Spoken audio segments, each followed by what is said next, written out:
स्वागत है।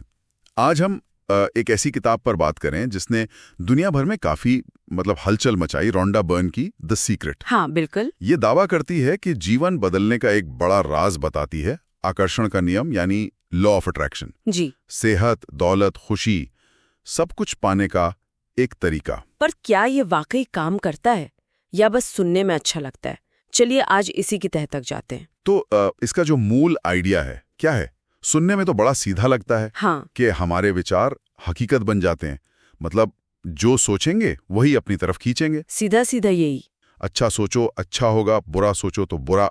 क्या हमारा मन वाकई इतना शक्तिशाली है? देखिए, ये विचार अपने आप में नया तो नहीं है, लेकिन द सीक्रेट इसे एक खास पैकेज में पेश करती है। दिलचस्प बात यह है कि ये अपने दावों को विज्ञान से, खासकर क्वांटम फिजिक्स से जोड़ने की कोशिश करती है। क्वांटम फिजिक्स, वो कैसे?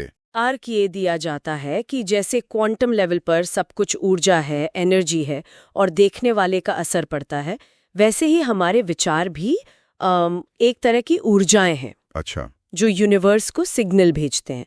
पर यह समझना जरूरी है कि ज्यादातर वैज्ञानिक इसे बस एक रूपक या उपमा मानते हैं। साइंटिफिक फैक्ट नहीं मानते इसे? हाँ, स्थापित वैज्ञानिक तथ्य के तौर पर नहीं। और मनोविज्ञान का भी जिक्र आता है इसमें, है ना? जैसे वो सेल्फ फुलफिलिंग प्रोफेसी। बिल्कुल बिल्कुल। मनोविज्ञान में ये सिद्धांत है सेल्फ फुलफिलिंग प्रोफेसी का, जिसका मतलब है कि जब हम किसी नतीजे पर पक्का यकीन कर लेते हैं, हाँ, चाहे वो सफलता हो या असफलता, तो हम अनजाने में ही वैसा बर्ताव करने लगते हैं जो उसे सच बनाने में मदद करे। अच्छा, जैसे अगर कोई छात्र सोच ले कि वो पास होगा ही, हाँ, तो हो सकता है वो ज्यादा कॉन्फिडेंस से पढ़े, तैयारी करे और सच में बेहतर कर जाए। द सीक्रेट इसी तरह के आइडियाज पर बनी है। एडॉप में एक प्रोसेस भी बताया है, 3 स्टेप्स। मांगो, यकीन करो, पाओ। Ask, believe, receive. जी। यानी पहले तय करो कि क्या चाहिए, फिर पूरा भरोसा रखो कि वो मिल रहा है, और फिर उसे पाने की भावना महसूस करो, जैसे वो चीज मिल ही चुकी है। अच्छा, जैसे गाड़ी चाहिए तो उसे चलाने का एहसास करना। बिल्कुल। और यहाँ पे ना भावनाएं फीलिंग्स वो विचारों से भी ज्यादा जरूरी बताई गई हैं। सिर्फ सोचना काफी नहीं है। नहीं, उसे शिद्दत से महसूस करना जरूरी है। खुशी, प्यार और खासकर कृतज्ञता ग्रैटिट्यूड। ग्रैटिट्यूड, उसका क्या रोल है? कहा गया है कि जब आप कृतज्ञता महसूस करते हैं तो आप वैसी ही और अच्छी चीजों को अपनी ओर खींचते हैं। ये भावनाएं एक गाइड जैसी हैं। अगर अच्छा महसूस हो रहा है तो आप सही रास्ते पर हैं। और तरीके क्या बताए हैं इसके लिए? विजुअलाइजेशन। हाँ, विजुअलाइजेशन यानी मन में अपनी इच्छा को सच होते हुए देखना। और कई लोग विजन बोर्ड भी बनाते हैं। विजन बोर्ड तस्वीरों वाला? हाँ, जिस पर अपनी इच्छाओं से जुड़ी तस्वीरें लगाते हैं। ये एक प्रैक्टिकल तरीका बताया गया है। और इसका असर जिंदगी के अलग अलग हिस्सों पर कैसे बताया गया है? जैसे रिश्ते, सेहत, पैसा। रिश्तों के लिए कहा गया है कि अगर प्यार पाना है तो पहले खुद प्यार से भरपूर बनना होगा। अच्छा, खुद पर काम करना है। जी।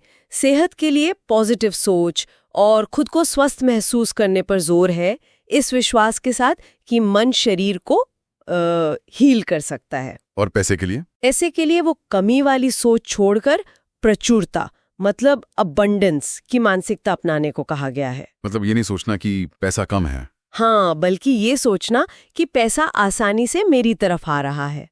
तर्क ये है कि ऐसी सोच अवसर पैदा करती है।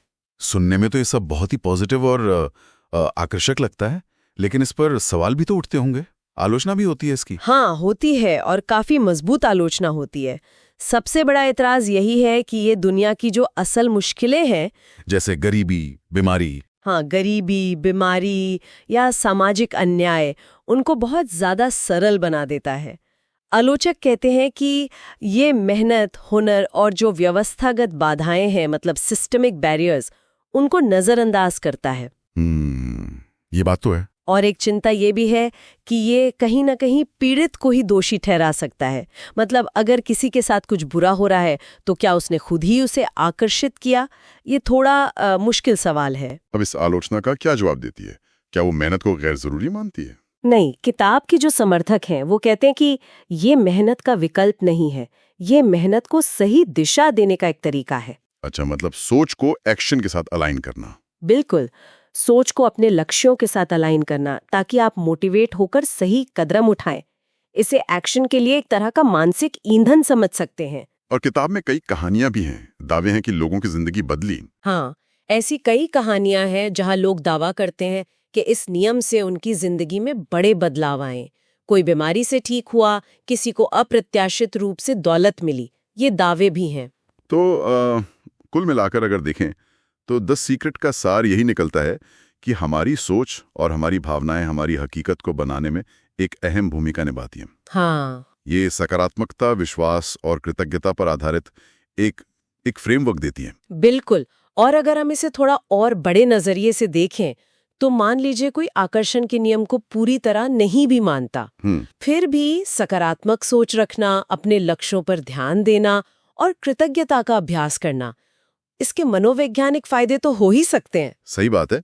ये हमें सोचने पर मजबूर तो करता है कि हमारी जो अंदरूनी स्थिति है वो हमारी बाहरी दुनिया को किस हद तक प्रभावित करती है। जी बिल्कुल। तो यहाँ एक सवाल सोचने लायक है, क्या सिर्फ सही मानसिकता रखना काफी है या फिर ठोस कर्म करना ज्यादा जरूरी है? या शायद इन दोनों के बीच जो सही संतुलन है उसी में असली राज छिपा है। चलिए इस विचार के साथ आपको छोड़ जाते हैं।